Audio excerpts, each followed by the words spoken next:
just like walking through Wakanda, like having a good time. Inspector Clouseau behind him, but like everything's made of adamantium or whatever. Does your dog bite? Bonjour. It's going to be in Wakanda. Everyone turns up waiting for Wakanda Forever, and they get a 90-minute movie of Inspector Clouseau around the grounds, pratfalling. Just like behind a rock doing this. It's Steve Martin, is in it? As une hamburger. Follow that man. Wakanda.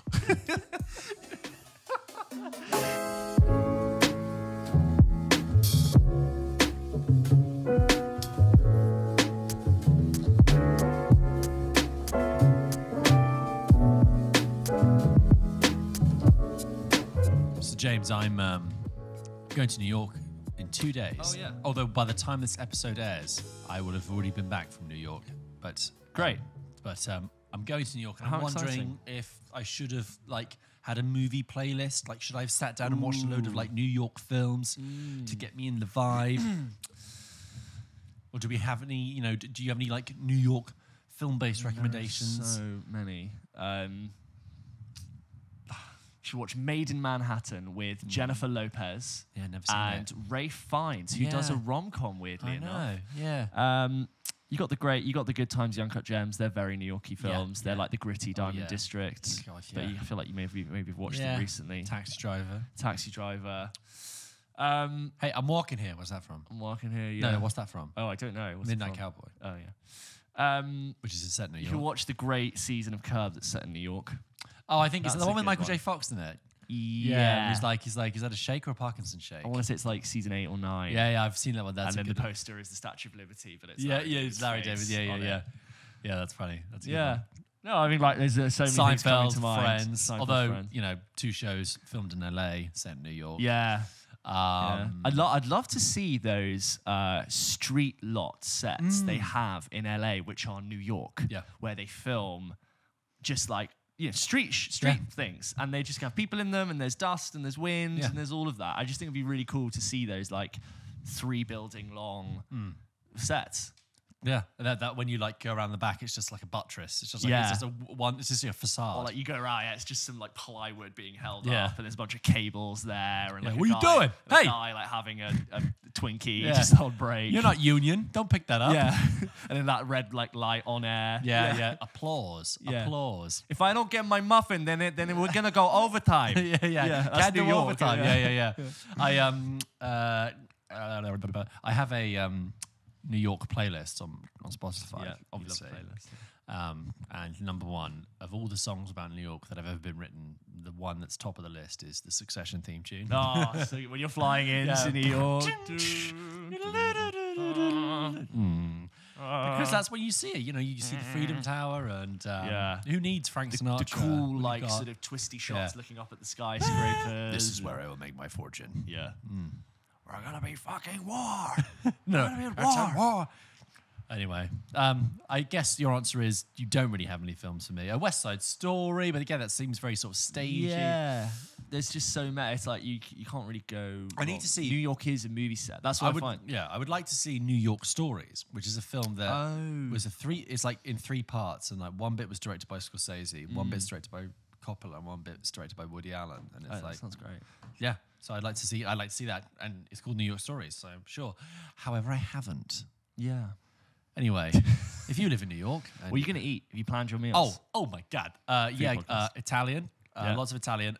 During the day, we're hoping to do slices of pizza. Yeah. Maybe make a couple of bagels. Go to street pizza. Go to a bodega. Maybe get some. Bagels. You gonna get a cronut? You can get those here. Oh.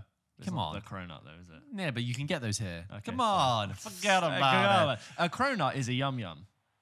Basically, Yeah. They gotta rebrand everything. Someone had a yum yum where it's I will form an entire business over this, which makes it yum yums are James, amazing. we're doing it. We're talking about food again. We're talking about food again. It's coming back. It's coming back. All right. But anyway, I'll be back from New York soon. I'll let you know how it goes. Oh, and actually, I'm also going to Florida, but there's not many films you can really. I think Florida Project, Spring Breakers. and that's it. Florida Projects and Spring Breakers. That's a great. Look at all my shit. Oh shit! Look at all my shit. I don't know any other lines from that film, just that. Yeah, just that one. That's a film that when people said to me, they were like, you are either going to love this or hate it. And I watched it and I did neither. I was actually surprised. Really? I was like, that's a 3.5 for me. I felt like there's a load of symbolism that went right over my head. I believe people when they say it's really good. When people are like, it's not that good, I'm like, yeah, I kind of get what you mean. Do you think like Sam Levinson took a toke on a massive joint and watched Spring Breakers and went, yes. For Euphoria went, let's do that. More drugs. More of that. More of that, but better music. Younger. More drugs. Yeah. Less neon. Thank you. More neon even, yeah. Oh, yeah. I'll have to let you know about my trip when I'm back. Did you know that Waka Waka is a cover?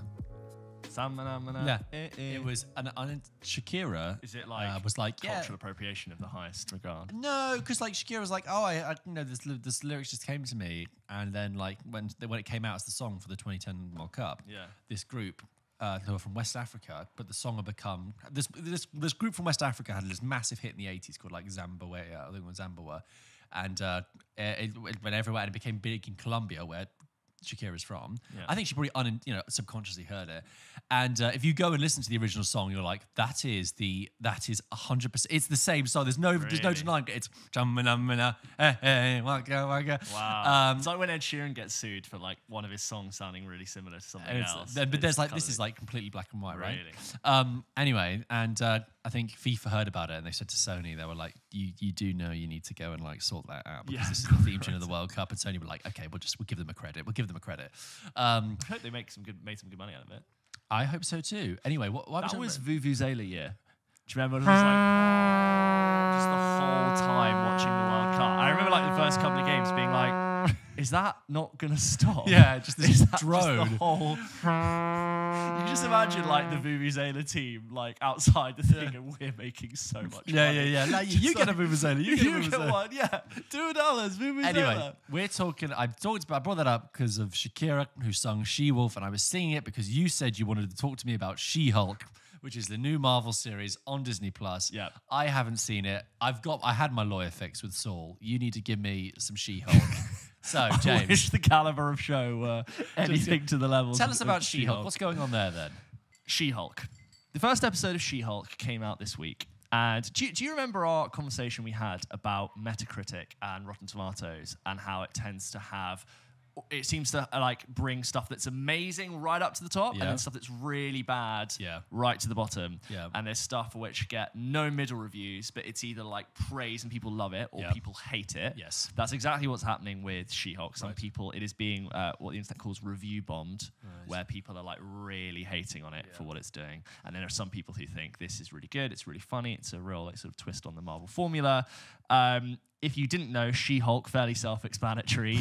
It's called She-Hulk Attorney at Law, and it stars Tatiana Maslany as Deputy District Attorney Jennifer Walters. And I think Tatiana Maslany is really well cast in this. I think she's really good. I never saw Orphan Black. That's what she was big from. Neither did I, but TV show, right? I know she's in. I kind of recognised her face a little bit, and I think the She-Hulk is in safe hands with her for what they're trying to do. Okay. If you didn't know, She-Hulk is a variation of the Hulk character, but she has this fourth wall breaking thing where she looks in the camera and she does little Fleabag-esque quips, Deadpool-esque quips. And look, if you've ever had a problem with Marvel-style comedy, you might not get on with She-Hulk. It's what I've heard other people describe it as, did that just happen comedy?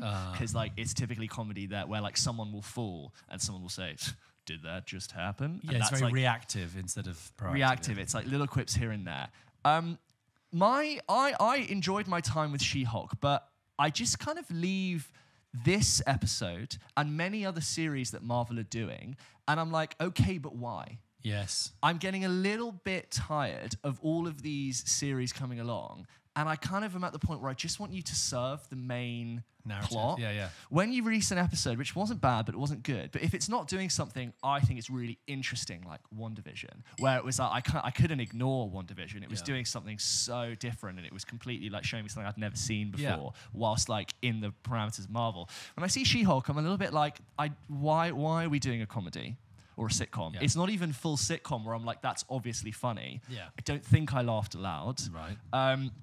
Just a little bit about plot, but basically, I don't mind it, but I'm like, why? Why is it here other than to be another thing on Marvel's balance sheet? Just to pass be like, the time. Yeah, we know Fill the gap. we know that they can. Yes, they have a platform now. Just because they have a platform, Disney Plus, why doesn't mean they have to use it for every single bit of tat? When I first heard that Disney Plus was going to be a thing and Marvel was going to do TV shows as well as films, I was so much more excited than what we kind of have already. Yeah. Considering like the infinite budget, the plethora of characters they could draw from. I'm a bit like. Do you think it's like we're going to do She-Hulk? Why? Because TV show. Because we need to do. It's She-Hulk : Attorney at Law, which is just like hilarious. No, it sounds like a justified. confused idea. Yeah, just like basic plot stuff. She is the deputy district attorney, and you open with this scene where she is as in human form delivering like her she's prepping her court case, and she's doing it really well. And our friend goes, yes, that's so good. You're going to do so well.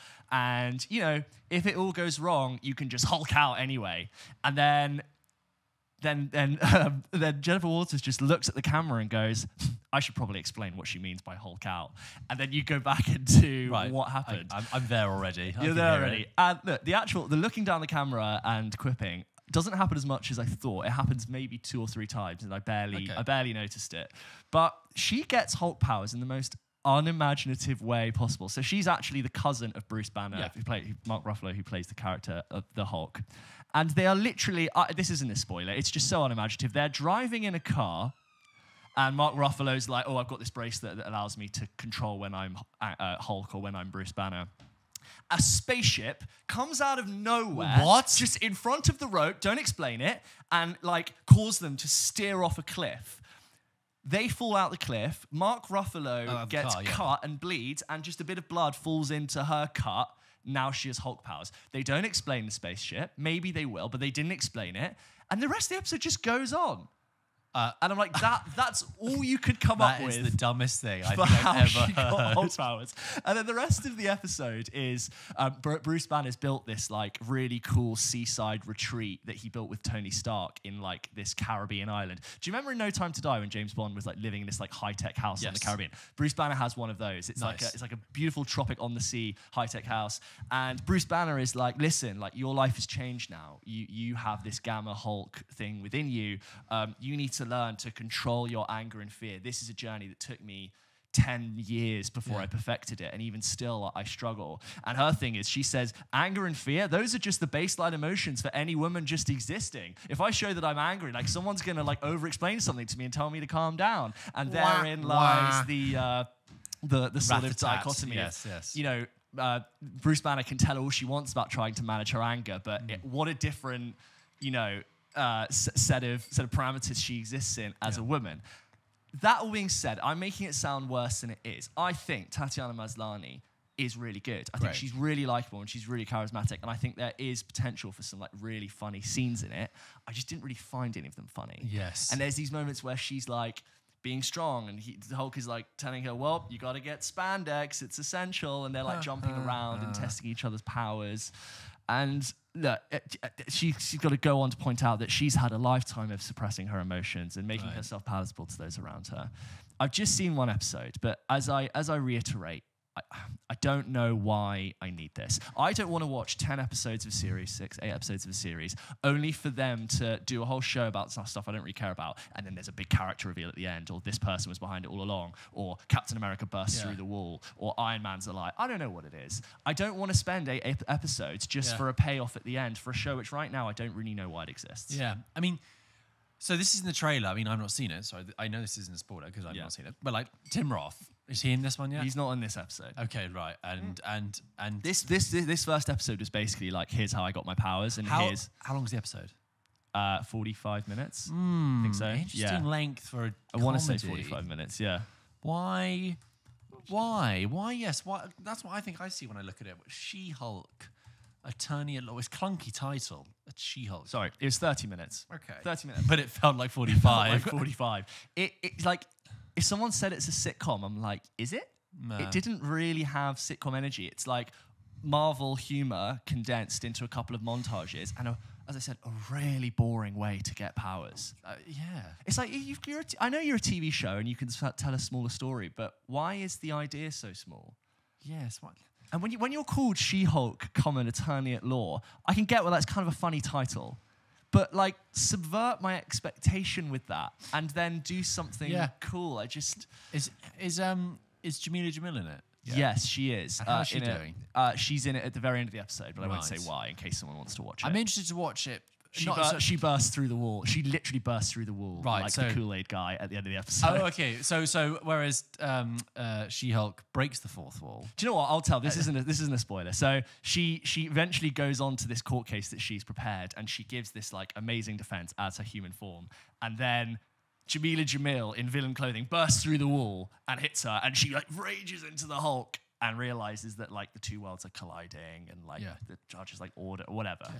So yeah, and that's it. And that's the episode. But you have the whole thing with her and Mark. Here's the thing about Jameela Jamil. I find her, she's great. She's a very charismatic as a person. I always find it interesting from a British point of view because remember she was on she like presented T4 like 10 years ago, and then she moved to the States in a very interesting story, by the way. You should have heard. I don't know if I know the career movements of Jameela Jamil. Okay, back up. Jameela Jamil, so most people will know her as being in the American sitcom The Good Place, right? Yes. Which was in for many years and brought her to sort of worldwide audience. But prior to that, she was a British TV presenter, not an actor, a British TV presenter. The Good Place was her first acting role. To British audiences, of a certain generation will know her as being on T4, which is like a spin-off of Channel 4, doing like music festivals and like interviewing bands and things like that. And she was just around, like, presenting like the chart show on Radio 1 and as well. In that era, was one of the few female BAME presenters that you found on TV, which is very rare. I remember, sorry, it just reminded me that I remember seeing a TikTok where it's like 10 years ago and Jameela Jamil presents the chart show.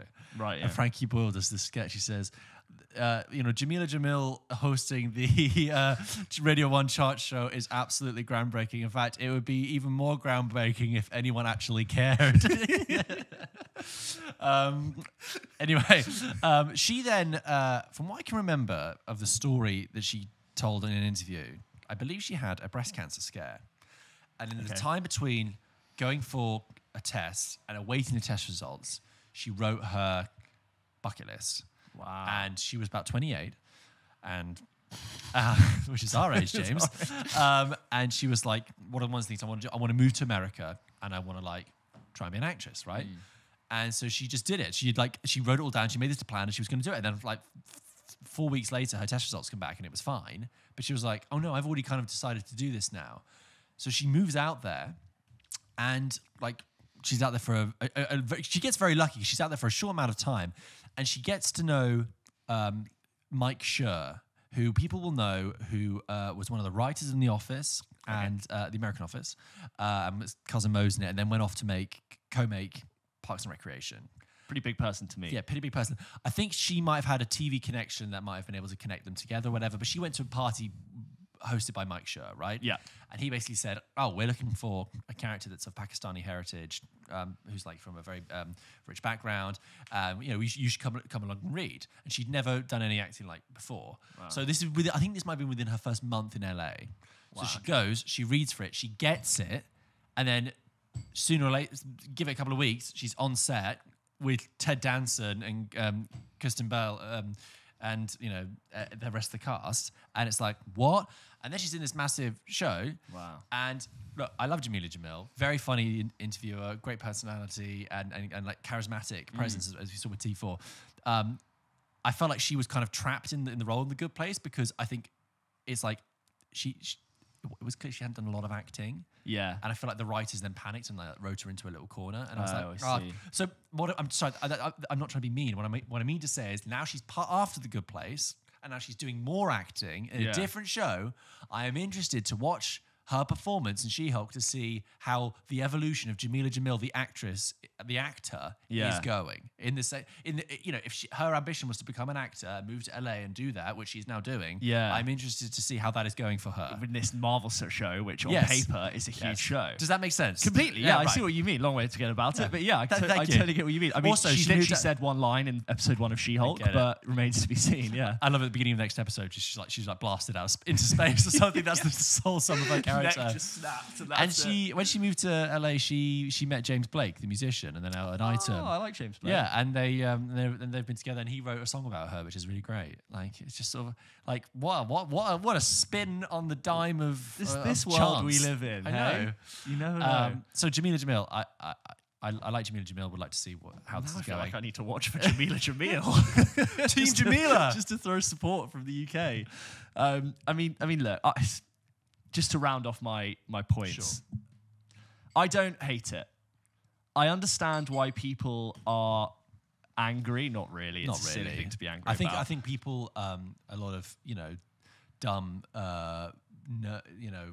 That's what I'm saying. Like dumb, internet trolls, male internet trolls, sensationalist, clickbaity people as well. Sensationalist, clickbaity, male internet trolls are taking big punches at this, in the same way they took big punches at Captain Marvel. Yeah, and I think also because it's a female-led the superhero. comedy coming from a woman's voice as well. Yeah. Probably. I feel threatened. Oh no. Yeah, I think I will not watch this anymore.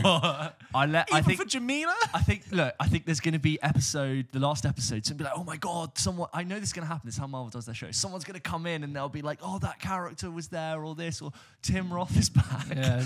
I'm going to wait for someone to go, no, actually, James, what they're doing here is really funny, or it's really good. I'm going to need someone to sort of really push for me to finish it, because this is what point we've been making, is that a lot of this Marvel stuff is becoming slightly non-essential. Yeah. Whereas before, towards Endgame, I was like, I want to absorb as much as I can, and every time I give myself more, it's rewarding. Yeah. Do you know what I said before about Tim Roth? It's just like, really, you're going to do that? Is that the most interesting idea? Maybe. I mean, he's a good actor, Tim Roth. But okay, well, so you're not going to watch anymore. Maybe out of curiosity now, I might watch the first episode. I can't wait for you to be like, James, I love it. And Jamila Jamil, wow. Yeah. Give her an Emmy right now. Give her her own show. TBC, if you've seen She-Hulk, Attorney at Law, and you'd like to let us know your thoughts, then email into hello@pulpkitchenpodcast.com. And if by like episode 5 or 6 in a few weeks' time, I want someone to like shake me and be like, James, you were wrong. You've got to watch it. Please give it a chance. You've got to watch it. It's not what you think. All the review bombers are wrong. I would also be very interested to hear arguments for why it's good, sort of not spoiling too much. But there's a She-Hulk in the closet. Oh. See ya. I think Andrew Garfield is properly good at acting. Hot take. I think he's actually very versatile. Yeah, he can do like quirky, awkward, shy, quipping, Spider-Man, swashbuckling. He can do. I haven't seen Tick Tick Boom, but I think that's like it's great. lauded for. Did he get nominated for that? Yeah, I believe so. Yeah. He can do like uber confident, like realistic, gritty, modern drama like 99 Homes. And I just am like very often impressed with Andrew Garfield. I've just started watching Under the Banner of Heaven, which is this new show on Star for Disney Plus. Yes. I don't know if like the umbrella. I think Star. Usually that means it was on Hulu in the States. Yeah. And that he plays sort of a Mormon sheriff investigating the murder of someone who's committed a murder and who's part of his own faith. And it's really sort of questioning like how he views his religion and God, and who could ever do something like that. I sort of don't want to put comment on that because I sort of want to see more of it before I speak about it. But I'm like always impressed with him. And then him jumping back into Spider-Man in No Way Home, and I actually felt like he was the best of the three in that film. Yeah. He made me smile the most, and his films are the worst of the three. Yes. Do you know what I mean? Of the Spider-Man films. Yeah, no, I agree. I see what you're saying, because I liked Andrew Garfield like when he was coming up, when he was in Social Network, which was kind of Never Let Me Go as well. Yeah, which I never saw, but I know it's he's a great actor, and he was in this British TV movie called like Boy A, about it's not about witness protection. It's about a boy who commits some violence when he's a kid, and then he maybe even wrongly, implicit in it, and then years later that sort of catches up with him. He won a BAFTA for that, and I remember him at the BAFTA. This is like 2009, maybe or 2008 at the BAFTA TV ceremony, and he was like completely shy and like barely said any words during his speech, like completely thunderstruck. Yeah, and then I think I remember as well that afterwards someone then went to host an award and said something that was slightly like took the piss out of him, because basically Andrew Garfield rocked up and he was wearing like his very skinny black tie that was of the era, and it was like disheveled, and he was like, oh yeah, something. And then I think someone rocked. It might have been James Nesbitt, but don't quote me. Somebody was just like, Yeah, and you young guys who rock up with your skinny ties, you know, not even done up to you, but, you know, top button. Yeah. I don't think it was James Nesbitt, actually, but whatever. Anyway, and then he was in that, and he was the Social Network, and he was great, and then he was cast as Spider-Man.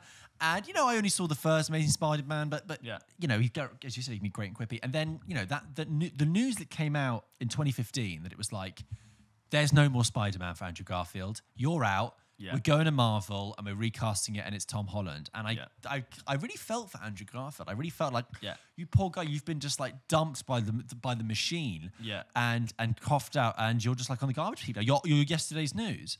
And I know that the Spider-Man experience was quite strange for Andrew Garfield. And, you know, because I know he was a very big Spider-Man fan when he was younger. And there's in one of the Hollywood roundtables. Talks about how he was really young as well. Like he was very, very young. When he was on one of the Hollywood roundtables, he spoke about, you know, making them and then going to see them and being like, what is this? No. And having it like burning. I can't imagine what that's like. Yeah. You know, like you work on something for so many months and you wait and you go back for like reshoots. And the image of what it is in your head. Yeah. And you train for it as well because you have to like get fit for that. There's so much that goes through that. Yeah. And he's talking about it, and he's talking actually with Dev Patel. And Dev Patel was basically making the same anecdote about The Last Airbender, which was like his first big scene. But like for him, Dev Patel, he'd like come off the back of Slumdog. He was like going to make this big, massive movie that he'd never made before, a big blockbuster. Big CG. And then he sees it and he's like, holy shit, what a pile of nothing. Yeah.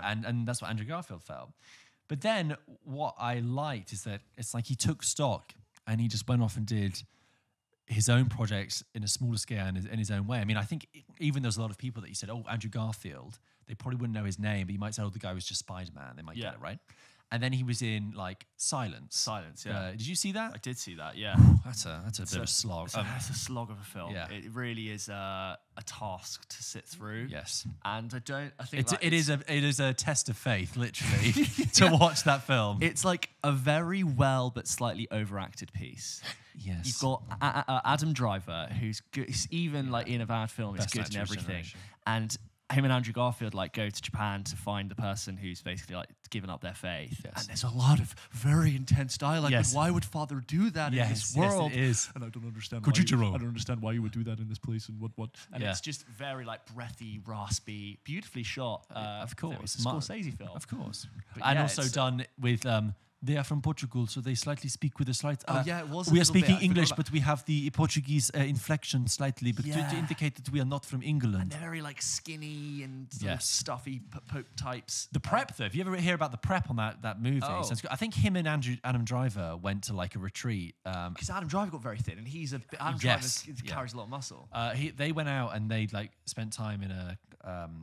I think it was because they're Jesuits in the film, and I wonder if they were. I think they might have gone to like a Jesuit retreat or something, but they did something very, very grueling in the preparation. That was like, whoa, that's commitment. Which again, like you spend that much time doing it, and you're in that retreat, you're just thinking about the film, thinking about the character. That's chatting with Adam Driver. When you do that project is your life. Yeah, and then you get off that project and you have a week off. That's 2 hours of your life. And then you're on to another project. You're in a different world with different people. You just hand it over, and you may never see those co-stars again. You may never work with them again. That family you've made is there. And you can understand why like seasoned actors are maybe a little bit emotionally detached on set because they're like, I've done this so many times. Yeah. By the way, on that, you just reminded me of an anecdote that. Mark Maron mentioned on his podcast about the way that actors find it hard to shake a character once they've just done it. James nearly just knocked his water over, and then it would have been your turn, right? Yeah. And he talks about going to see Pacino in like open air theatre about like 6 weeks after I don't think Scarface was even out yet, but it was clear in retrospect that Pacino had just finished making Scarface. Yeah. And was going to do, I think, Shakespeare. Wow. And Mark Maron was like, I'm sure I was watching like Tony Montana in Romeo and Juliet. It's not, there was definitely a little bit of, hey, Ma, are the potatoes? I want to do a deal. Yeah. With the which is just quite funny. And anyway, so back to Andrew Garfield. So Silence was good. I'm trying to think what other ones he came out in that era. 99 Homes was about 2015-ish, maybe. I will say that even though Amazing Spider-Man 1 is better than Amazing Spider-Man 2, I think Andrew Garfield is better in Amazing Spider-Man 2 than in 1. And I think that's a flawed film, Amazing Spider-Man 2, and it's a bit messy and busy. But I do think, like, when Emma Stone and Andrew Garfield are acting across from each other, they are really playing it like it's a very intense romance drama, and I don't think it's misplaced. Like they're really like stuck with this love, and she wants to go to college somewhere, and they decide to break up, but they like can't break up, so they keep seeing each other, which feels like, you know, how like modern relationships, like you never want to leave them. Yeah, well, of course they had genuine chemistry, obviously, real life, electric really chemistry. They were dating in real life, and of course she's a fantastic actress herself. So yeah, absolutely. I'd almost love to have seen a better film with Emma Stone and Andrew Garfield. A real drama, a New York an drama. actual a real film. Yeah. So Silence is one of them. He also, of course, made Hacksaw Ridge. Oh my Desmond God, Doss. I was thinking, what was the other One like? more. I know. I could've Just said one more, my lord. Just one more. That is a stinker. That is a real stinker. But some people love that, and I guarantee you there are people listening to this right now who are like, no, I love Hacksaw Ridge. And I'm sorry, I'm with you, James. Firstly, I've not heard anyone else talk about that film apart from me and you since I've seen it. I've not seen anyone else go, that film Hacksaw Ridge. Who talks about that film now? My girlfriend has a friend, and it's her. So it's a girl, which is interesting, not a guy. Her favorite film. Oh my God. Yeah, favorite film. It's a Mel Gibson directed film as well, isn't it? And that was just like, oh, okay, so Mel's back. Then we're all fine with him being a bit, you know, he's an doing unsavory things. character. Yes, Very intense, well shot, technically exciting film. Awfully but the written dialogue. And like, do you remember the kiss scene when he says goodbye before he goes to war? Like they're standing on the top of a hill, and the sun is like between. I couldn't believe it. I remember when you talked to me at the time, you were like, it was a river of cheese. Yes. It was like bathing in a fondue of cheese. It felt like have you seen Pearl Harbor? Yes. Like that is really cheesy, and more cheesy than you remember, because who's watching Pearl Harbor in the last 15 years? Exactly. But that gave Pearl Harbor a run for its money. And God, that was made like 15 years later. That's a and Michael no Bay excuse. film. Who's the actress in that? The woman. Kate Beckinsale. In Oh no, sorry, Hacksaw in Ridge. Hacksaw Ridge. Is it? No, it's not. Is it Blake Lively? No. It is Teresa Palmer, who I always get confused with Blake Lively. Her, right, okay. Her, Teresa Palmer, and Amber Heard, I always think of the same people. Right, okay. Anyway, Yeah, Desmond Doss. If I mean, anyone's Hacksaw defending Ridge. Hacksaw Ridge, I would love to hear from you, and no judgment. I don't wanna be, I genuinely would like ridiculing. to know how it works. I'd love to know if I'm missing something, or if I'm just a heartless bastard for not. I think agreeing you with can it. get more out of Forrest Gump than Hacksaw Ridge. Yeah. I genuinely think that. And that's the performance of Andrew Garfield's where I'm like, he's really going for it, and what he's doing is feel like accurate to what he has, but it can't be saved. He by matches Andrew that he as a good actor will. He'll match the tone of the movie. Match the tone of the film. Do you know what I remember that though? It's like the first half, and it is just such a long first half. Where it's really like, I don't know, I'm objecting, and I don't want to go to war, and I'm like, we know you go to Hacksaw Ridge because that's what the movie is called. Should have been 20, 30 minutes. And it's like max. this very bucolic, like, you know, Hallmark Channel movie. Just say it, and then. Like Mel Gibson just like goes mental and it's like, now we're at war. Boom, a guy's face Saving exploding. Private Ryan, Yeah, opening like, scene, and it's like it's blood. like a very like amateur attempt at Saving Private Ryan. And like the blood is like I think it's CGI blood or whatever. And there's like jump scares, like a corpse will jump up and be like, ah! And I'm like, what? He's just the gear change is amazing. Bad. Yeah. That's That's like the one time I saw something in a cinema and like had to genuinely stop myself laughing for like out of respect for other people who are watching it, because it's not like polite laughter that's funny. Yeah, it's yeah. like I could be ruining this for someone else. Look, I'm sure there are people listening who do actually really Really like like Hacksaw Ridge. Hacksaw Ridge. Do let us know. Just moving on, but I'm aware that some people do like it. I'm happy to have my mind changed. Really happy. But I was pretty sure when I watched it. It's got 8.1 on IMDb. Fuck off. That is ridiculous. Oh my God.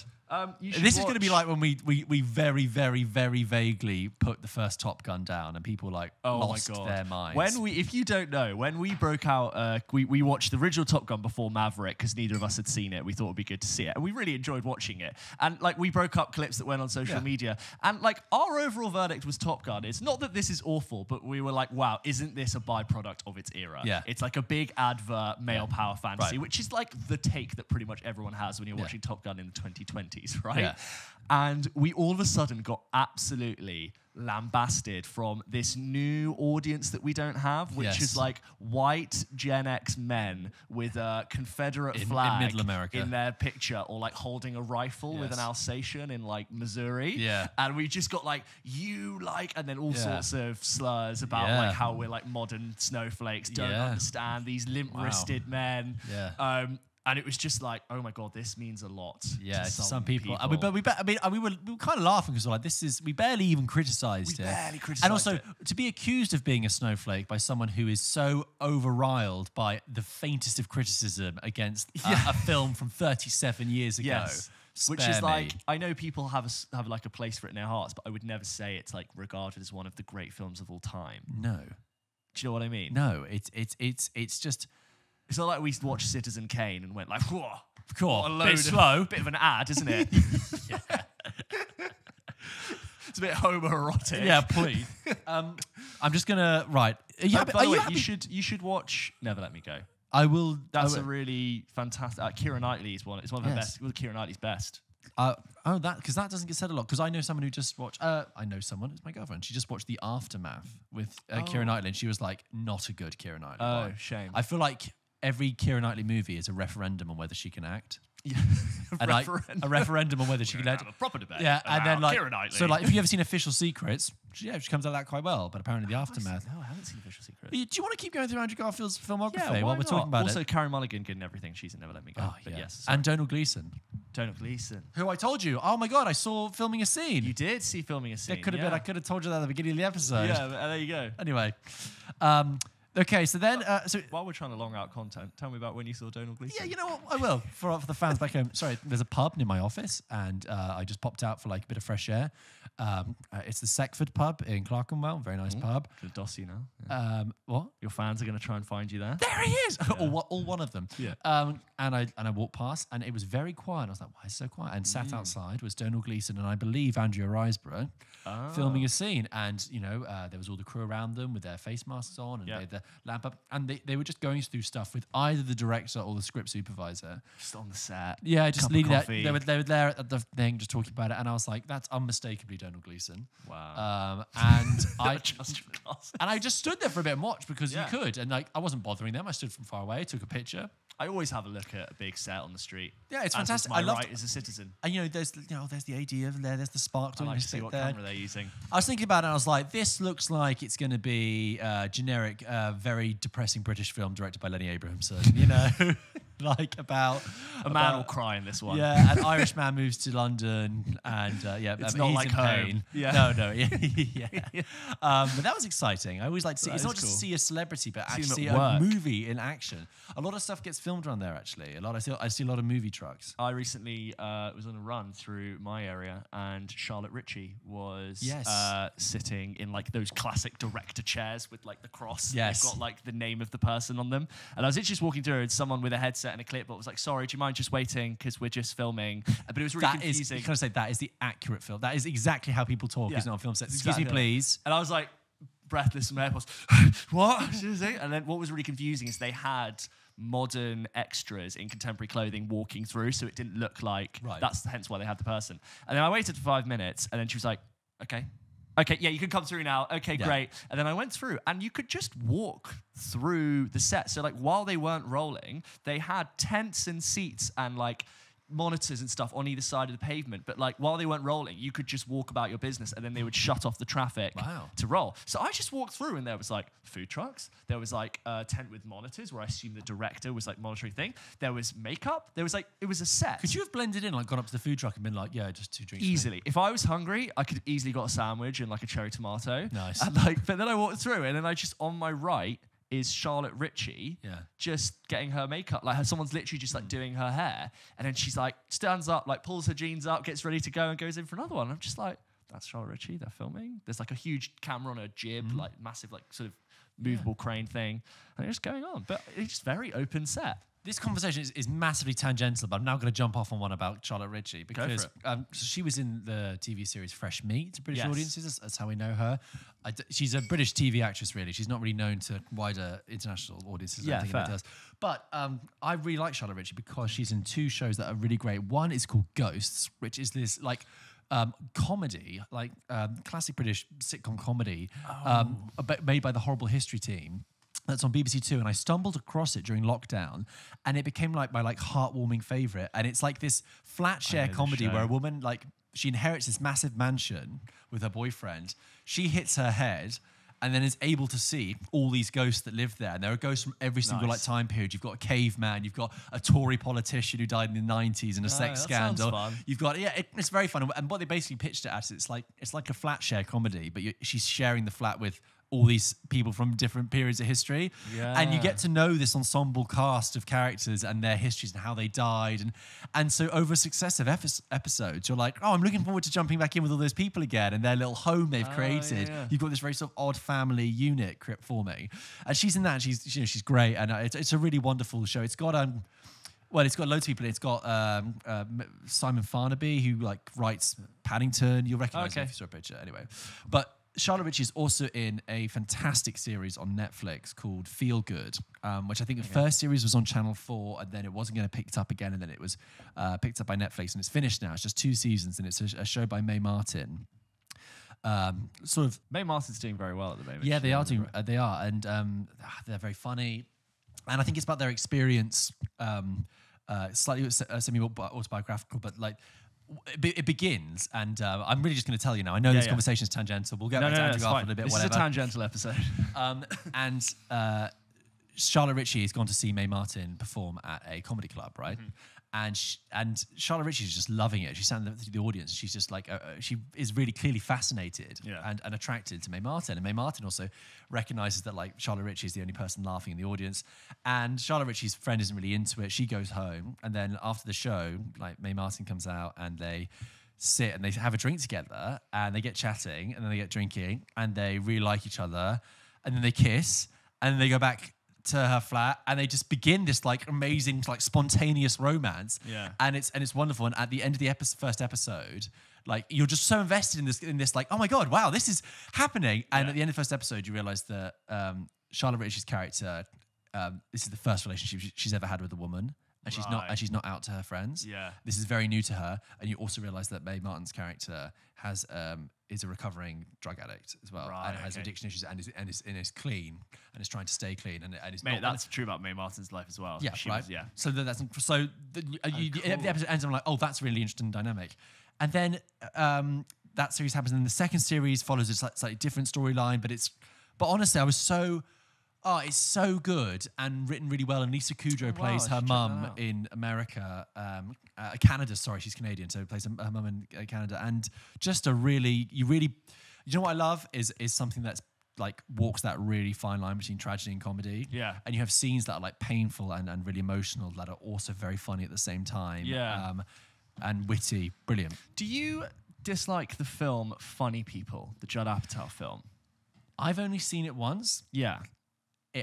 Does what all Judd Apatow films does. I know. It's too long. But you know what? I remember at the time going, huh. I remember not being able to take my eyes off it, but acknowledging it was too long. Yeah. But like, just a similar note, I don't know why that just came into my head, but I really like that film because I'm sure there are others that have done this, but it really showed me like what socializing in LA would have been like when you're encountered with like really huge established stars in their mansions, and then like a bunch of other people like all scrapping to try and make it in comedy. Yeah. And like that sense that everyone's trying to like, I'm doing a show, I'm trying to like do stand up for the first time, I'm being mentored by like this huge person. And I just thought like that was quite an interesting film. It is too long. But there was something really honest about its dialogue, and it's a very out there different performance from Seth Rogen, and obviously Adam Sandler's doing like that thing he does, where I think is a lot of people have said, but he's way more versatile than people give him credit for. Totally. But that film, I was really like, oh, I can't stop watching this. I think also as well because it was billed and advertised as a big dumb loud comedy from super Judd bad, Apatow. knocked up. Yeah. And then when you watch it, it's actually like, you know, because the premise is that he's got cancer. Adam Sandler's character is a lot more subtle. And I remember, and like it's not about fame and what it means to be admired for being funny. And there are funny moments, but I remember watching thinking, oh, this is more interesting than I gave it credit for when I actually threw it on. Yeah. And Eric Bana turns up for a great little bit, and obviously Leslie Mann's in it. I don't mind that. I could probably watch it again. But I think I've seen it twice. Okay. I remember watching it on TV for the first time and just being like, this is... Judd Apatow films are all kind of like, oh, there's maybe something more in that than I thought. That's interesting. Yeah. It's still going. Okay. Yeah, it's still there. I always like Trainwreck, actually. Did you see that? Yeah, I've seen Trainwreck once, yeah. Me too. But I really enjoyed it at the time. I think I was the only person I know who did. But I'm constantly like, when when my girlfriend's like, I'm really hungry, and Bill Hader has this amazing like, well, like Amy Schumer's like, she nearly sick, and she's like, you know, it's just really hard because like I haven't eaten anything today, and he's like, okay, he's like, yeah, like all I had was like a coffee and a bagel, and then I had some yogurt, and then just like a salad, and he's like, right, so you had breakfast, lunch, and a snack. yeah. I always say that to my girlfriend whenever she's like hungry, and she's just been eating all day. Yeah, I do like it. So then he, well, okay, I'm skipping ahead a bit because we had Tick Tick Boom, but I'll get back to Tick Tick Boom in a second. The other films he makes after that are Breathe in 2017. That was Andy Serkis' directorial debut about Robin Cavendish, who was like paralyzed, as a paraplegic, I think, and his wife cared for him. It was with Claire Foy. It was like a period piece. I don't know how good that is, but whatever. Then he was in Under the Silver Lake, which I have not seen, which was the directorial follow-up to It Follows, right? Oh. Yes. Oh, I do remember this film. By David Robert Mitchell. And it was regarded as like, some people compared it to Mulholland Drive and how much it split people, but it's like this weird satire, commentary, 3-hour long Topher Grace. Pynchon-esque exploration of LA. And some people were like, no, thank you, I don't like that at all. And some people were like, oh, I really see what this is doing. This is different. I'm going to go for it. I haven't seen it, mainly because of the runtime.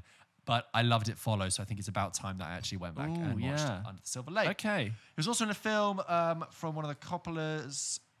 He was also in a Gia Coppola film called Mainstream, where he's like, which is also with Maya Hawke and Nat Wolff, and that is about three people struggle to preserve their identities as they form an eccentric love triangle within the fast-moving internet age. That only has 5-star on IMDb. Not that I rate IMDb, but also I've heard that's a very, very messy film, but Andrew Garfield gives a very committed performance. Then always take the ratings with a pinch of salt. Absolutely. Then he was in The Eyes of Tammy Faye, which came out this year, which Jessica Chastain won an Oscar for. Again, I have not seen it. I hate to keep saying that phrase. I have not seen it. There is a finite amount of time. Like, We've seen a lot of films. One of my points, that, like as an overall for this conversation today, is that like Andrew Garfield for me is a draw to go and see a film. Yes. Yeah, there's still some things I haven't seen of his. But clearly very versatile and different in all these ones. And then, yes, he kind of had this... I feel like from that moment I said I felt sorry for him and when he got dumped from Spider-Man. Yeah. He's found his way back because last Christmas, it was like his moment. Not only did he come back in No Way Home, but he also had Tick Tick Boom out at the same time, Oscar nominated, and it was like Andrew Garfield, man of the moment. It's like fans and critics. So Tick Tick Boom, for those who don't know, or those who didn't see it, was a film on Netflix about Jonathan Larson that Lin-Manuel Miranda made. Who's Jonathan Larson? I didn't know either. Jonathan Larson was a passionate musical aficionado who wanted to write the next best musical, and he was up and coming, and he wrote several musicals. His first one was called Tick Tick Boom. The second one was it's called something else, and his last one, most famously, was Rent, which I've never seen. And I didn't know this, but it is kind of told at the very beginning of Tick Tick Boom, and I think I can just say this. The sad thing about Jonathan Larson is that he was this up and coming talent, and he made Rent, which really struggled as well.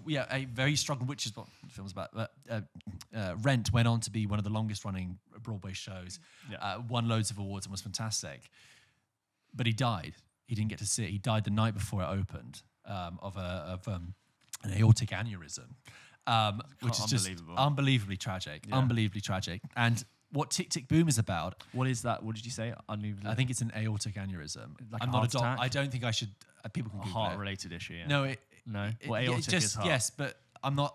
Okay, fine. Yeah. I'm 80% sure it was an aortic aneurysm, but I don't want to labour it because I'm not accurate on that information. Gotcha. What Tick Tick Boom is about is not only an adaptation of the musical Jonathan Larson wrote, which is about a struggling musical writer working at a diner in New York. It is both that musical, but it's also the biography of Jonathan Larson working as a struggling musical writer in New York, working at a diner, right? So they've just basically kept his name. Yeah. So it's the story of Jonathan Larson trying to write Tick Tick Boom, basically, okay? And it's, I think to really enjoy the film, you actually have to know Jonathan Larson's work and have to know Rent a bit more closely. Like my girlfriend, she knew Rent and she absolutely loved this film. I was less close to it, but as we began this conversation saying, Andrew Garfield gives such a committed performance. He sings very well. He just completely... Doing something very different. He completely occupies the space that's given to him. That's what I think works with all of his films. He's given a space, work within it. No Way Home, minor character, comes in, but he works within that tiny frame that he's given. Yeah. You know, when he in No Way Home, But even in, that first scene where he arrives and he's like on the wall, it's so funny. The dramatic tension when he walks in, he's like, okay. And he's trying to figure out what's going on as well as the audience. It's brilliant. And, the sad thing is, no disrespect to Tobey Maguire, but like when Tobey Maguire walks in, Tobey Maguire is not the world's strongest actor. Especially against Andrew Garfield. It's what they did with Tobey Maguire in that scene is that like Tobey Maguire's Spider-Man is way more awkward than Tom Holland's and Andrew Garfield's. And I think they lent into that and put him as this like overly stoic and calm mild-mannered president. He's like, yeah, I guess you just kind of figure it out, was like all he kind of said. But Andrew Garfield was like, had this sort of in his 30s confidence, had the weight of a tragedy, but like was still young and was like, I was really like keeping up with Zendaya and Jacob Batalon. He's electric on the screen straight away. But yeah, that whole thing about him learning to sing for that role is crazy. It's like how Miles Teller for Whiplash didn't play the drums before. No, he did a little bit, didn't he? Oh, did he? And then I think he just practiced bullshit the hell out of it. He didn't, yeah, I could bullshit. But I'm pretty sure he didn't know how to fly a plane before Top Gun Maverick, okay? So you could have used that as an example. Yeah, I bet. And then we bring us up to date back to the Under the Banner of the Heaven. That has been a very, very tangential, discursive look at only the recent films of Andrew Garfield, intercut with random bits of other information about other things. Films. But I think what we can conclude is Andrew Garfield, phenomenal talent, as you're right. Sorry, we haven't seen more of your films. And I really look forward to seeing him in more because it's clear he's incredibly versatile. And he can do the small eye thing. He does very small eyes, like and he does lots of like little moments where it's like you can tell there's something going on in his mind. It's funny actually when I'm thinking about Tick Tick Boom. In all of his performance, there is a theatricality to him, isn't it? Like he's a very good film actor, but there is that kind of stagey theatricality to what he does. Mark, from the Social Network. Yes. You know how Mark Rylance is very subtle, but he very like really telegraphs what he's doing. It's like you know exactly what he's communicating, yet it's still withdrawn. Yeah. It's not. Like that. That's what I feel. It lies in the heart of a really good actor. Like you don't need to scream and shout and like overly posture yourself to make your point. But yeah, I know exactly what you're trying to communicate. Like in Dunkirk, when those little moments that he says, like "Leave him alone, George." Yeah. You can tell what he knows that you shouldn't. He's really got the wisdom in his eyes. War. Yeah. I think Andrew Garfield, if you are listening, we'd love to have you on and talk to you about your career more. I'm sure. I know you're listening. Andrew. We'll squeeze you in. We got time, and don't worry, it'll happen. If you like Andrew Garfield or any other actors and think we should go back and... If there are any Andrew Garfield films that we haven't seen that you haven't think they're great, if there are any other actors you think, oh my God, we'll talk about that filmography, let us know. And if you love silence... The Scorsese film, the Scorsese silence film. I didn't dislike it. From this podcast. Please, guys, try it sometime. You might learn something. Okay, that was that then. James, do you have anything else to say? Not at all. Thank you very much. James, just before you do emails, I just also read that he's going to play Richard Branson in the new film Andrew Garfield. What's it called? What's the film called? Hot Air. Interesting. Yes. Okay. Because I think it's going to be about the famous balloon thing that happened with Richard Branson. Do you know the story about that? He'd like to race around the world in a hot air balloon. It kind of went a bit wrong. Sounds like Richard Branson. Anyway, emails. That'd be good. That sounds good. Right, yeah, let's do some emails. If you wanted to email into the show, you can do by emailing hello@pulpkitchenpodcast.com. Just like Catherine did. Hi, James and George. I was curious if you ever consider film tests such as Bechdel, Duvernay, or Vito Russo before deciding to watch a film or after watching a film. I often find myself and the one mate I go to see every movie with leaving the cinema and discussing whether or not the film passed them or not. The latest Batman, I thought didn't pass Bechdel. Then my mate pointed out that it might have been one glimpse of it, not sure if the other woman Zoe Kravitz talked to is named or not, and then found myself even more annoyed that if it had passed, it did so because of one minuscule scene. This isn't to say I don't enjoy films that don't pass these tests. Multiple Harry Potters fail, for instance. That's interesting, I didn't know that. And then Autumn Staple at this point. But I do tend to find myself rolling my eyes a bit at newly released films that don't pass these tests. Just before I read the rest, the Bechdel, we'll get into the other ones, but the Bechdel test is, as we know... it was sort of coined in one of her comic strips by the comic artist Alison Bechdel. Yeah. And essentially the Bechdel test is this. Does the film have more than one named female character? Do they have a conversation with each other? And is that conversation about something other than men? Yeah. That's the very sort of broad. And there is a shockingly low number of films which have passed that And test. it's a very pithy and wise lens with which to view some films at some times. Yes. Do you want me to answer the other ones as well? Okay. Yes, go into the other ones. So DuVernay, which comes from Ava DuVernay, who was a black filmmaker who made 13th and Selma and much else besides.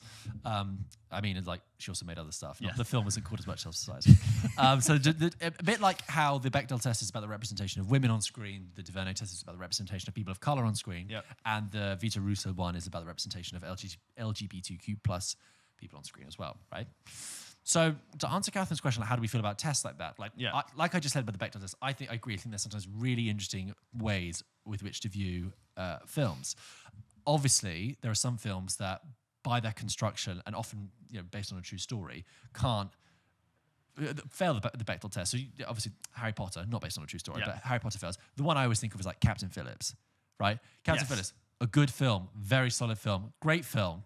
Fails the Bechdel test. 13 Lives, I'm sure, fails the Bechdel test, right? Yep, sure. But it's more to call out, how poorly represented female characters are. So we're talking about the Batman there.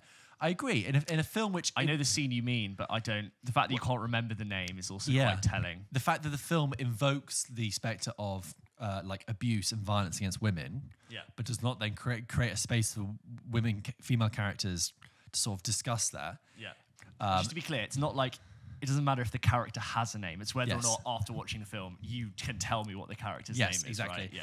Yeah. And I think there is slightly So how do we feel about the test? The only thing I'll say about the test is that I think I would never use it to measure. I would never use it to be the final measurement of a film's quality. Yeah. Like I would never say I'm only going to watch films that pass. Yes, because that film passed the Bechdel test, I would fail. Obviously, I'm very aware that you and I are talking about this as straight white men. Yeah. But I would never want to not see something purely because it fails the Bechdel test. I think it's just more an interesting way and a way of holding films to a higher standard and a higher account. Yeah.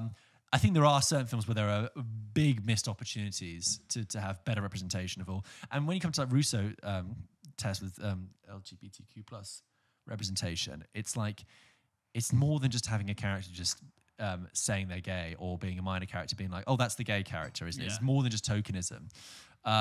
What do you have to say about it? Yeah, I feel the same. I'm never going to not watch a film because it doesn't pass. Like I don't think I'm looking out for films that pass it, but I'm always like, I'm always shocked by how little a film will pass it. Yeah. A really obvious and slightly tragic example is Tolkien just doesn't write women. He never really has, and when he does, they're just not really very well fleshed out. There are some amazing scenes with female characters in Lord of the Rings, and when they went to do The Hobbit, they wrote in a new character called Tauriel, played by Evangeline Lilly, to give like a female presence because there would be literally none. But those films don't pass the Bechdel test, even though they've added female characters into it. Also, I'm just thinking.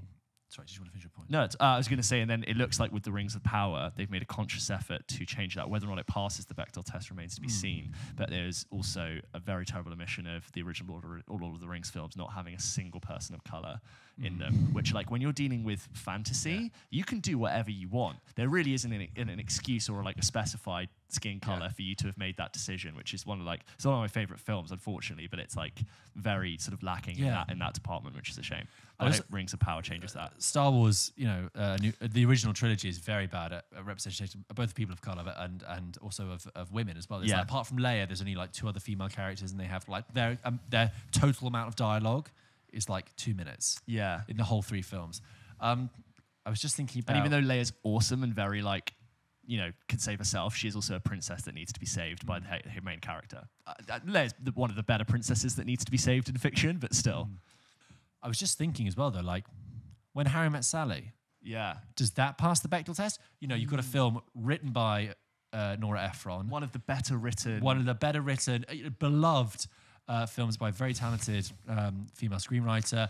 You have the character of Sally, who is great fun and like played by Meg Ryan. That film's almost like a duologue all the way through, isn't it? It's like a wordy duologue. But like all the conversations in that film are about sex, and love and relationships. and relationships. That's what film's about. That's what that film's about. So it's tricky, isn't it? I think if you're gonna use it as if you are gonna not play the game, use the tests and view films in that way, I think it should be done in a lighthearted is the wrong way, but it's a way to kind of provoke a discussion and not a way to like write films off entirely. Yeah. Similarly, on this note of representation in films, Catherine went on to say, also, side note, but not totally unrelated, me and my mate both heavily despise the women coming together scene in Avengers Infinity War. I think you mean Endgame. There is a little one in Infinity War, but they do it again in Endgame. To me, it feels very forced and an attempt at feminism at the hands of a man. A moment of, here we go, we included the women for you, that'll make our female audiences happy. Or if it was more sincere than that, it failed because it was so put together, only there to make a statement that it lacked any real impact. The scene could have nicely ended with Okoye saying, she's not alone, and saving Wanda. Oh, so you are talking about the Infinity War one. Yeah, but there's an even bigger one in Endgame. Okay, but then I would have preferred it to move on to show badass female superhero shots fighting alongside men. Loving the podcast. I watched Down with Love the other night because I've had so many people say this, by the way. Watch Down with Love. Did they? Yeah. Loving the podcast. I watched Down with Love the other night because of its mention of the pod and enjoyed it so much. Already thinking of a rewatch. All the best, Catherine. And did your people who watched it enjoy it? We got another emails before saying that they'd watched it. And then someone I know has said they watched it because of the podcast. And they want to watch it. Yeah. They have enjoyed it. Yeah. I'm so glad. There are two scenes. Sorry. Down with Love. Down with Love is an absolute hoot. I'm really glad you watched it. I'm really glad you enjoyed it. James, sorry. I'm very keen to watch it. Interesting. You've mentioned the Infinity War scene, but I am thinking of the scene which is what you've described, but times 5, which is in Endgame. It's exactly what you say it is. It does feel like a last-minute thought. It's lazy. Lazy. It's a lazy attempt at a bigger, important thing. You've got some very cool characters there. I think the main point to take away from that was that you had 22 films by that point to give all of those characters you had like a really good shake at like fleshing out their individual stories.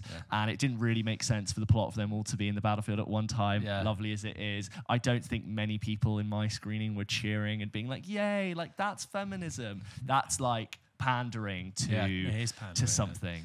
Quite patronising, actually. And it's a shame that, in the following year or two, they released Black Widow, which was like your chance with a huge star to release a story that just felt very like a bit poor and very inconsequential to the plot. And I don't feel like I learned that much more about the character than I could have. I have nothing more to add. I agree. Great email, Catherine. Thanks for that. Catherine, thank you so much. This next one is from Jamie. Oh, wait, sorry. Oh, sorry. I have one last thing to say. Yeah. Do you know what I remember, even when I was like in my teens and I watched this film, and I remember thinking, that is really bad female writing, bad writing of female characters, I should say, was the film 50-50. Do you ever see that with Joseph Gordon-Levitt, where he's got cancer and he's shaving his head in the poster? And it's given 50-50. There are 3 main female characters in there. There's his girlfriend, Bryce Dallas Howard. There's his mother, played by Angelica Houston. And there's his doctor, played by, or it might be his therapist, actually, played by Anna Kendrick. Right. And the way the film sort of approaches that is really awkward. And I think tries to go for humor, but leaves you just thinking, Bryce Dallas Howard comes off as really annoying. And actually, she breaks up with him or something? She sleeps behind his back. And so she's shown to be, distrustful and manipulative, and then Seth Rogen actually goes and calls her the C word. Angelica Houston is seen to be like emotionally overbearing and suffocating as a mother with this news. And then Anna Kendrick, like, I think when Joseph Gordon-Levitt first walks into her office, like underqualified or something. He's kind of like, oh, I didn't expect. Like, he's surprised. It's made a thing that she is a woman, a young woman. That, and I remember at the time thinking, God, that film could have been so much better. Yeah, it was really, because it's trying to make a really earnest point about having cancer. Yeah. Anyway, moving on. It's based on a true story of Seth Rogen's friend who had cancer. Okay. Yeah. Was the sexism also a true story? I don't know. It could be. Anyway. This next one is from Jamie, who writes in to hello@pulpkitchenpodcast.com. And he says, hi guys, really enjoying the podcast and has reinvigorated my love of going to the cinema. Whoa, that's amazing. Specifically going to the cinema, or do you mean like just watching films in general? You know what I mean? I'll take it either way. If we've done that. Oh, thank you. You're welcome. Going to the cinema is special. You guys have invigorated my love of cinema. Oh yeah, as well. Totally. Absolutely. We need content. It's got to be done. I was wandering through St Albans at the weekend and walked past a pottery painting shop, as you do, and I saw the attached plate in the window. I will attach this photo onto the edit, but it is a photo of the Pink Panther and the Black Panther sort of hanging out, but they look like they've been photoshopped onto each other. Yeah. They don't look like part of the same universe. The two Panthers. I will put it up for you to see it. Look, for audio listeners, it's the strangest crossover I've seen. It's the plate with the Pink Panther and Black Panther standing together. It got me thinking, what crossovers would be possible on name alone? Some ideas of mine, Jason Bourne and Jason Voorhees, Friday the 13th, and 11 Stranger Things and 007. Because they're numbers? 7-11. Yeah, I see what you mean. 7-11 Okay. maybe. Yeah. Cheers, guys. Keep up the good work. Jamie. Yeah, I mean, I don't think I have any crossovers in my head except for, because all Marvel's crossovers now. No, maybe Jaws the villain from Bond and Jaws the shark. Yeah, there you go. I always feel that every time someone suggests a crossover, they always mention Jason Bourne. Do you not find that? Yeah. I feel like it's done like 4 or 5 times. It's always Jason Bourne crossover with something. Yeah. Everyone really Name wants another the Jason Bourne crossover then. Oh, I don't know, but people have just sent them. I'm just saying, like, people have gone. It could be Jason Bourne, but I don't know. I don't know. I feel like most people go Bourne v Bond. Jesus Christ, it's Jason Bourne. Oh, Jesus Christ, it's Jason Bourne. Yeah, I mean, I don't know. I should hope you purchased that plate because that's pretty special. Like, imagine just like having your morning toast on that. You'll hope like Kevin Feige doesn't walk past that and just think about the copyright and who owns what. You can hear the trailer music now redone. Bum bum bum bum bum. No, yeah, is that?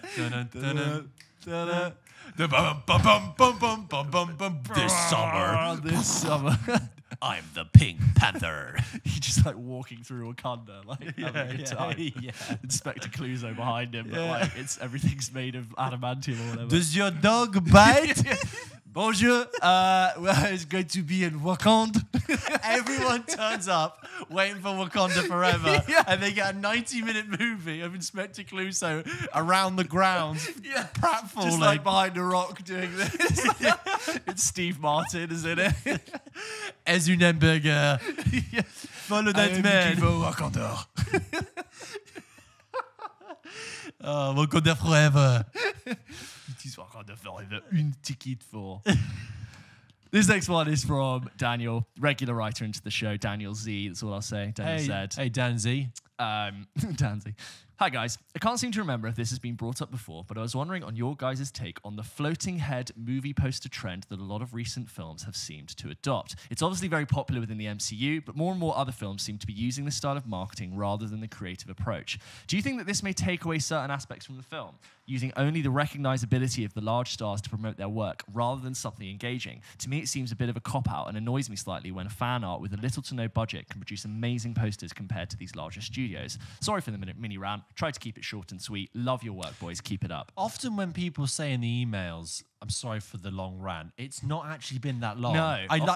We like you to keep it pithy if you can, because otherwise You're more it takes likely us longer. to make it onto the show with a well-written email. But that was a well-written email. James, could you explain the float? I'm finding it hard to picture that. The floating head, so like all the Avengers have been floating heads. So you've got like the head and shoulders of a character and their torso just sort of amorphously blends into the background, and you've got lots of heads. There's the Star Wars posters are all floating heads. So you've got like Rey there, and then like Kylo on the other side, and then it's like Finn pointing a gun. Just lots of heads sticking out. Yeah. Whereas an example of a non-floating head poster would be a famous one, the poster for Parasite. Right? That is people like presented with in an actual environment. In an actual environment with like the text.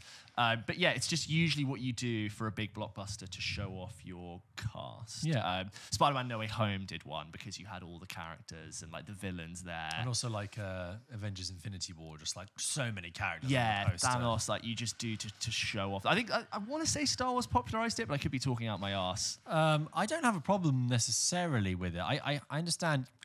I do agree that there is much more interesting poster design. Prestige is a real floating head one. Yes, with the wispy thing, and then just Christian Bale and Hugh Jackman. It doesn't really tell you much. I don't. Yeah, it's not a great poster.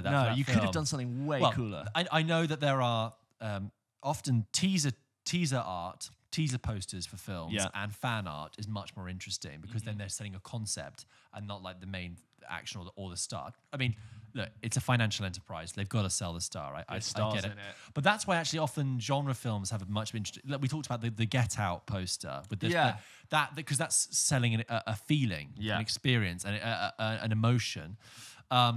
There are wonderful fan arts out there of cult films and everything that really engage with the idea brilliantly.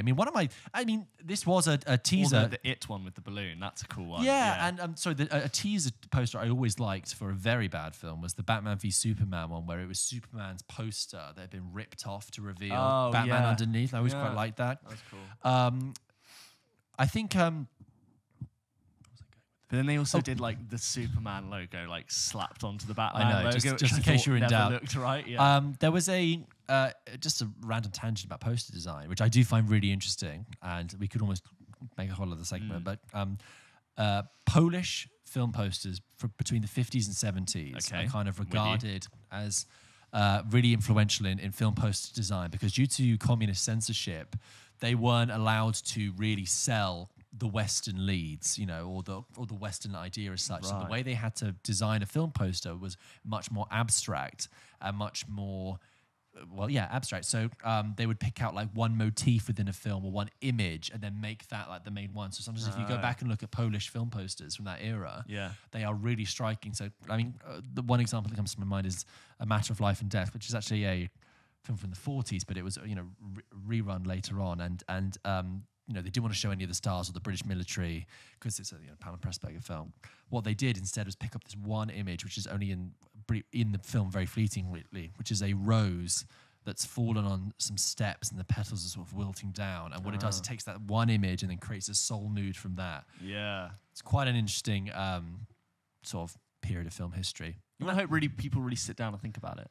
Like the American, speaking of Rose, American Beauty, that's a famous one. That's like evocative and it minimal as well. Minimal, yeah. I do love, a good film poster, a minimal film poster. You kind of want to frame it and look. We talked about the Exorcist poster being iconic and being like almost with a printed screen grab. Yes, of that and scene. Informed by art history. Oh, the Melancholia. Do you know the Melancholia poster with the tie? It's like a tie dye type thing. No, Melancholia. The Last von Trier film we talked about. Yeah, before. yeah. It's Kirsten Dunst It's the pre-Raphaelite painting where she's in the water. It's Ophelia drowning in the water. Oh yeah. If I showed you them side by side, you would be like, "Oh yeah, my God, that's so interesting." Lovely. Well, there you go. That's all the emails that we had this week. Thank you so much for sending them in. Don't forget, if you wanted to send an email into the show, you can do by emailing hello@pulpkitchenpodcast.com. We really do love hearing from emails, so thank you so much.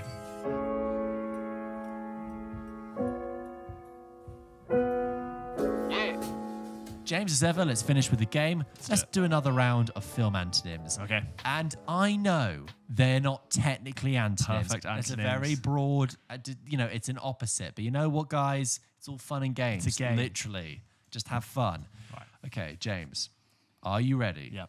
Guess the movie based on its opposite film title in 3, 2, 1. You, human. Me, alien. No. What? What?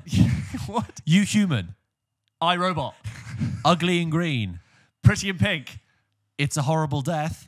It's a Wonderful Life. Big Mr. Rain. Little Miss Sunshine. The Dimming. The Brightening. The Lightning. The Shining. Yes. Ugly and the Gentleman. Pretty. Beauty and the Beast. Yes. Creation Later. Apocalypse Now. Half Wood T-shirt. Soft. Full Metal Jacket. Yes. You Are Ordinary. I am special. I am special. I am legend. Yeah. The Pre-Drinks. The Hangover. Yeah. The Light Peasant. The Hard. Dark. The Dark Knight. Yes. Natives. Foreigners. Natives. Locals. Foreigners. Aliens. Girls in the Suburbs. Boys in the Hood. Yeah. Clear-headed and understanding. Dazed and Confused. Gleeful Cow. Sad. Dear. Raging Bull. Raging Bull. Talking in the Sunshine. Singing in the Rain. Broke Adult. Rich kid. Richie Rich. Yeah. Rich Narrow child. Narrow it down. Yes. Young. Rich. $1 Million Baby. That's and good. lastly, That's good. Forgiven. Forgiven. Unforgiven. Yes. There you Sometimes go. the most obvious God, I one feel like is I can hear your brain really working. It's like the clogs. Like, The oh clogs or the God, cogs? the cogs. You're thinking of the Cogs. shoes. Guys, that's Why all it's we not got. working. It's just dancing. I can't get it out of my mind. Oh. Right, there you go, guys. That was a nice game. That's the end of the episode, James. Thank you so much for listening to this episode of Pulp Kitchen. Don't forget that we post new episodes of the show every single Wednesday. And you know what, guys? You know what I'm going to say. We've got plenty of other content on Instagram and on TikTok. Come have a look. Come have a listen. Come have a like. And yes, give us a like, a subscribe, a follow, a comment, an email, a 5-star thing on Spotify. It really helps us. It really keeps us going. And yeah, you might be watching this on YouTube. You haven't subscribed to us yet. Subscribe. Hit that like button and subscribe. It makes a big difference. It really does. Thank you very much. And see you next time. See you next week.